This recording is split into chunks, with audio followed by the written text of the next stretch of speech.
Hey YouTubers, Electric Adventures here with a channel update for June 2013. Been an interesting month. Haven't been able to do a lot of gaming because unfortunately I have a problem with my neck and my shoulder and then subsequently my hand, so I've been resting that. I've been playing some games. I actually switched to a bit of handheld gaming, which I'll get into in a minute. Yeah, without further ado, the first thing I like to do with these monthly updates is just do other pickups, usually non-retro related, although I suppose some items are getting on borderline retro, that I've picked up during the month that I don't necessarily, so they're not retro and I'm not going to do a gameplay on them. So the first thing is another PS3 game. Now this is one that my friend picked up himself, took home, really enjoyed, and he said, "Don't you really like this game?" And then I went and had a look and I couldn't find a copy, and I actually only found the copy today, so I am sort of doing these in reverse order, and whilst I was going to looking for copies, I've got something else. But anyway, so this is the game that I picked up today, Reckoning, Kingdoms of Amalur,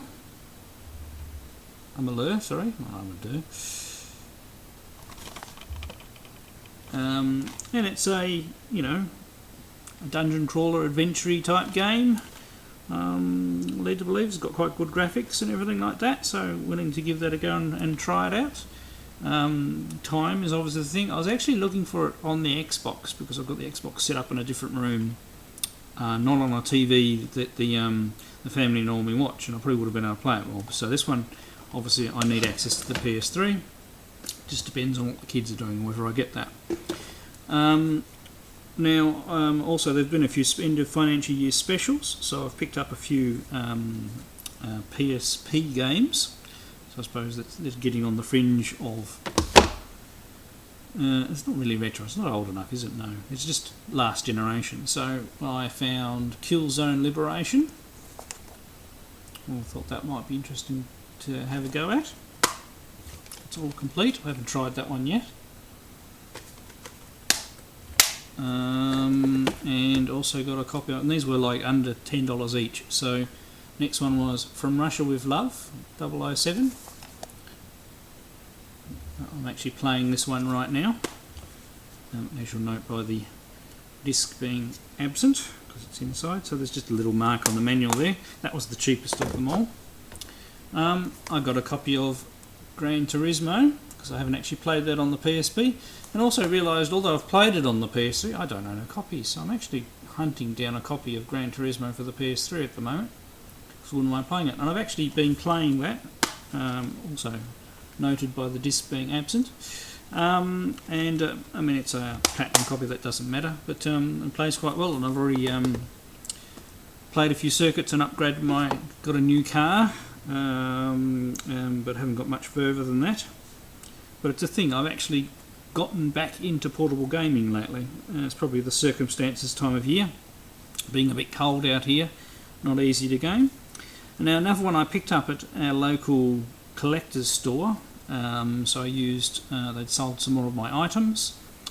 I only got the one item though, so I actually did take cash away this time. It just looked interesting. It's called Nights in the Nightmare, and come on camera, it's got really gorgeous looking graphics and everything like that, so a bit of an RPG. Not sure of the combat system or anything like that yet. I haven't had a chance to give that a try, but it looks very interesting. It's all complete and in very good condition. There's even a brochure in there as well. Right, and then we'll get on to the other items. So whilst I was looking for that copy of Reckoning and going into the end of financial year sales, they had, and I have been looking at the PS Vita for quite some time, and I will say after the launch, the official launch of the PS4, it actually convinced me that getting one wouldn't be a bad idea.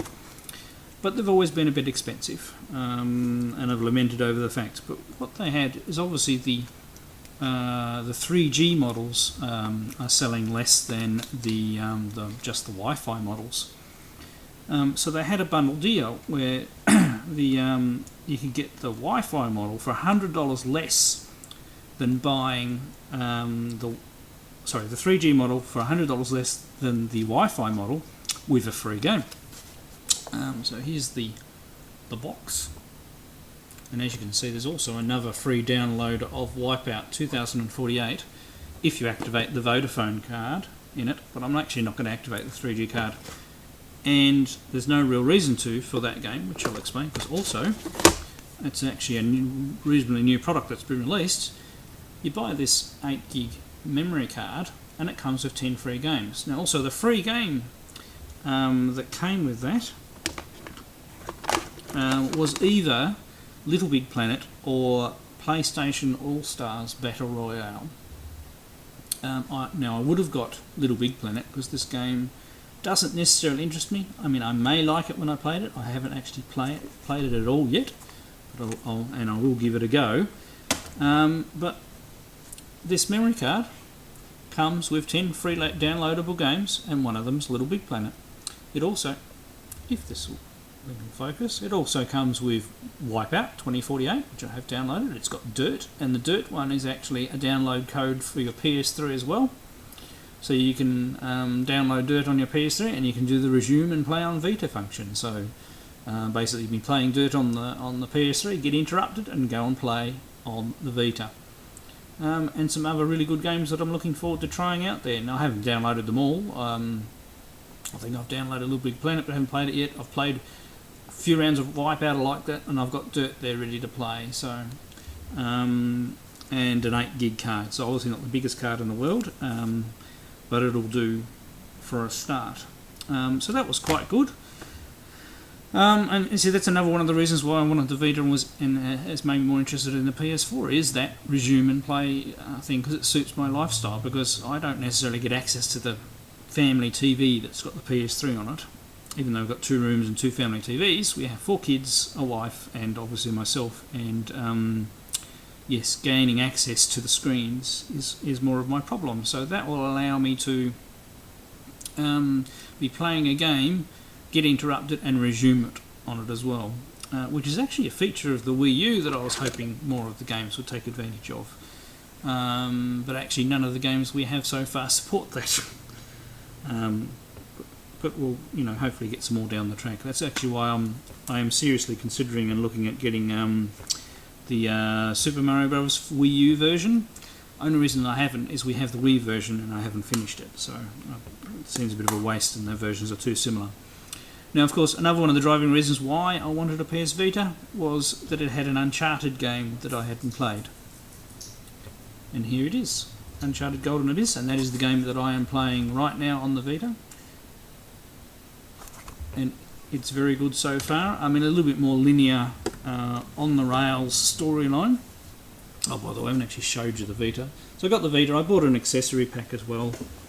So there's the accessory pack that was on special as well, and that's got a strap, screen protectors, which I haven't put on yet, game holder, this hard case, which I don't really like, and it has a slip case as well, which is probably what I'll more than likely use rather than this hard case. I don't really, it just makes it overly bulky, I suppose, for no real gain. But that wasn't very expensive, and I need to get screen protectors anyway. And today, whilst I was getting the PS3 game, I found this on the specials. It's a brand new copy, not pre-owned, of Dungeon Hunter. So it's obviously a clicky RPG like Diablo and Dungeon Siege 3, I've heard. I believe it's not very long, but I'm sure it'll give me a bit of entertainment. I pretty much got that brand new half price off, so no complaints there. So that's plenty of games for me to play on PS Vita for a period of time there. So, and this leads on to the next question of favourite handheld. So the 16BitBrothers video this week on their masturbators was on what's your favourite handheld. Now, I could go and do the obvious thing that, and I actually really do like the Vita, and it's taken over. But it's taken over. What is it taken over from? It's taken over from the PSP. So that would be my next most played handheld. Sorry, that interrupted by the kids once again. Going back on handhelds that I've actually owned myself. So these are all my original handhelds. We have the Atari Lynx, which I bought, Model 2, which I bought new. And two of my favourite games on that are Toki and Gauntlet. Played those lots. And Robotron. Excellent version of Robotron. And the screen, I mean, for the era, it's really not too bad. I had a Game Boy Color. I never had an original Game Boy, although my brother-in-law did. Brought it around and showed it to me at one stage, and then eventually I got this. So it still works, and it's not doing too bad. I just realised that I probably haven't taken the batteries out for a while, so I probably should do that. You know, that was quite a good handheld. And then after that, and technically this is my daughter's that I then inherited, because they went into the DS's, Game Boy Advance. And then there's the PSP, sorry, inside, should have brought out more props, and I have an original DS, of which the screen's not fantastic.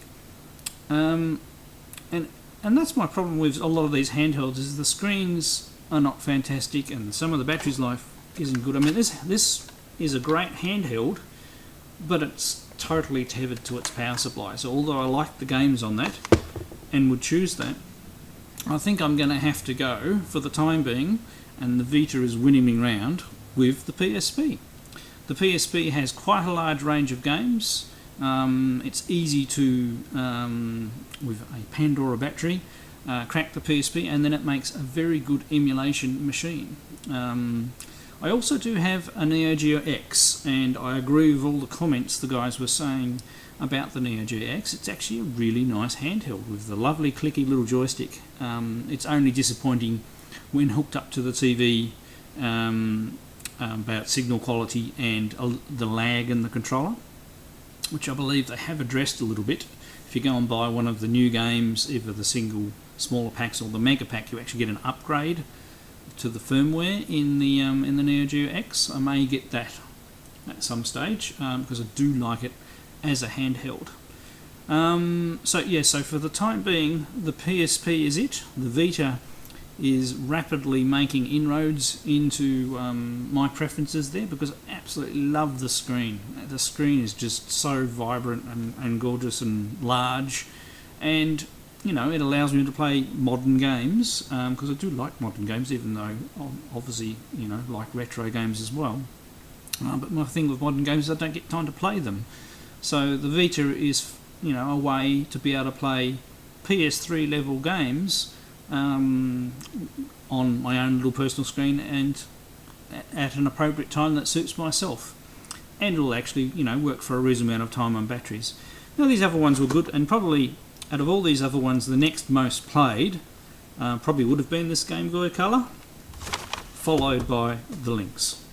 And the Game Boy Advance, once again, daughters I inherited, and I've hardly got any Game Boy Advance games. And I've been discovering some of those through the GBA player for the GameCube.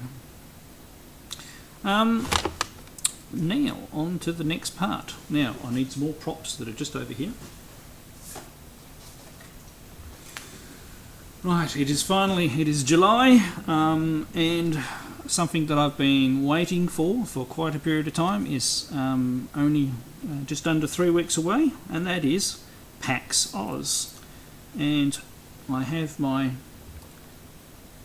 passes for Friday, Saturday and Sunday, so that's the 19th, 20th and 21st of July. Very excited about going, because I've never been to any sort of gaming convention, and even being a computer programmer, I've actually only ever been to one computer-based convention in my life. So very much looking forward to it. Very much looking forward to seeing some of the arcade machines and having a few games on those. Meeting up with a few people, if possible. I know I'm definitely meeting up with Greg from Arcade Impossible. I'll put a link down to Arcade Impossible below if you haven't discovered them. Greg is building an arcade in the basement of his house. Basically, he's designed his show a little bit around the Game Chasers style, in the way they go out and they hunt for old video game cabinets, and they sort of do one a month. And recently they actually started kitting out the actual, he's knocked down walls in his basement and everything like that, and they've done some painting, and they've actually sort of got the start of the arcade set up, and it looks very impressive indeed. I'm sure something a lot of us who like arcade games would love to be able to have the space and be able to do. I'm lucky enough to be able to have the one arcade cabinet that I have as well. So PAX, very excited. I'd be interested to see what else is there. I'm not sure, seriously, I'm sure there's going to be a tremendous lot of people there. That's one thing that worries me. I hope you can actually get onto the things. There's going to be a retro section there, run by Oz Retro Gamer. I'll put a link down to. He's not a big YouTuber, but he's on Twitter and has a website. I'll put some links down below if you want to check him out. Might be able to meet up with him as well. And he'll be manning the retro section apparently, and he's got quite a few different machines that'll be really cool to have a look at. I'm going to take my good camera and do as much of a walk around and videotape meetups with anybody I meet up as well. And also on the Saturday at 11 AM, so that's July the 20th, I'm actually holding a panel, and it's called The Rise of Homebrew, where I'll be discussing all of the various homebrew titles that have been released for retro systems recently, and how they're getting more successful and wider distributed. Whereas before a homebrew programmer used to make something and distribute it around and not be able to get anything for it. And now to the stage of some releases are coming out with packaging that resembles exactly how the game would have come out if it had been brought out when the system was released. So that'll be interesting, just a short little session and chance to meet up with a few people. That'll be lots of good fun. Right, now on to my next topic, which is my game conversions. Now my Coleco conversion of my first title is finished. I'm now, because I updated the games a little bit, I'm reverse porting it to both the MSX and the original Spectre Video at the moment. And finally, after many months waiting, I have a box down here, and it is full of cartridge shells. So these are MSX cartridge shells. Here we go. Lucky grab, and I got a pair, so they come in two halves, and I need to design some labels for those, of course, so they go together. Actually, I've got an assembled one here. Here we go. Here's an assembled one. It's got a prototype flash card in there. I haven't had a chance to make up and play and make up a special label for that.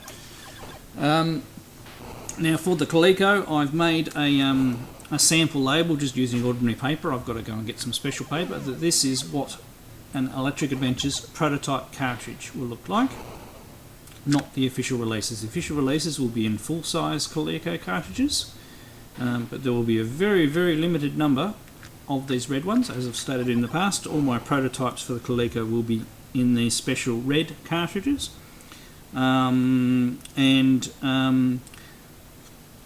Copies of these cartridges, so these won't have boxing or anything like that, but these will be signed and numbered, and there will be less than 5 of any particular title.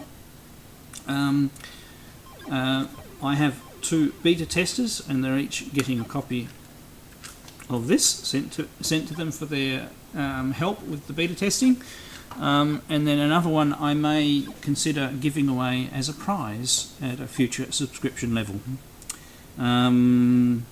Because that's another thing, my subscriptions have actually gone up quite a bit. I'm almost at I think about 730 or 740 subscribers now. It's always nice to know that there are people out there watching what you're putting on YouTube, but I thought when I get maybe as big things to celebrate when I get around 1,000 level, that maybe I should give away a prize, and it should be one of my limited edition homebrew titles. So let me know what you think. So I'll be making up, obviously, so the Coleco ones will be distributed by Collectavision. put a link down to there below. And there's no packaging yet because we were waiting for one of my daughters to come up with a graphical design. I'm not sure whether that's going to flesh out at the moment, so we may go to the backup plan, which is letting those guys do the whole thing. So we're just giving my daughters an opportunity to have a go at the artwork. They may still do it, may not, we don't know. And I need to make up a label for this one. Now also on the original Spectre video front, I'm going to make cartridges for the original Spectre video. They're going to be really restricted in number, like about only a dozen copies. Because there's really not a lot of people out there who's going to buy them anyway, and this is really purely for my own interest sakes and a few people out there who still have their original Spectre videos. I've ordered some cartridge shells from Atari Max because the cartridge shell of an original Spectre video is the same size as an Atari 8-bit cartridge. And I have some memory chips and logic chips on the way, and I've only got to get some capacitors and order the small run of PCBs. I need to order the PCBs for the MSX. So everything's all coming together. It's going to take another month or so to do all that and then design a box for the MSX and original Spectre video versions. And finally, I don't think I've missed anything off the list there, and finally make those available to sale from my website. Also, if there is interest, I'm quite willing to make a disc version for the MSX of my original Spectre video titles as well. And even all of my basic games that came before the machine code games, I actually already have an original disc of where they used to be distributed in a collection. So maybe if I add a bit of packaging to that, people might be interested in that. Well, that's probably enough waffling from me for this month. It's been a very busy month, and what we got coming up? We've got YouTuber of the Month will be out in about a week. It was the 30th anniversary of the MSX computers. I did a video on that the other day, and I'll be doing some more videos on my actual hardware collection of MSX and my software collection of MSX. I'll do two separate videos for that. And also looking forward to, there's the GCW 0 handheld, so another handheld on the way that may usurp my pick of the PSP for my favourite up there, unless the Vita continues to win my heart, of course. Alright, thank you very much for watching, thanks to all my subscribers, and I'll catch you all later.